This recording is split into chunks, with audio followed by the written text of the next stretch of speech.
жаңы жыл тоскон инсан Аллахты сөккөн менен барабар. Жаңы жыл тоскон инсан Аллахты тилдеген менен бирдей күнөөгө батат. Акылыңызга келиң. Салютту токтотуп 31 декабрь күнү жайыла турган дасторгонду токтотуп, кадыресе адатка айланган кечеги мурдагы күнкүдөй эле дасторгонуңуз жайылсын. Жаңы жыл бизге молчулукту, токчулукту алып келсин дебек эле. Молчулукту, токчулукту Аллах берет, жаңы жыл бербейт эч качан. 365 күн түгөнүп атат.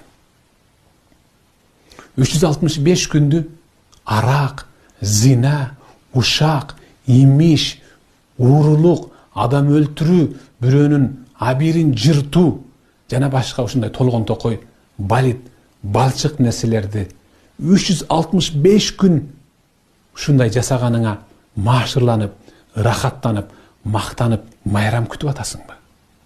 Бирок ошол учурда 365 кадам мүрзөгө жакындап калгандыгың жөнүндө кабарың жок. Эсиңдин барында этеңди жап, сүйүктүү бир тууган.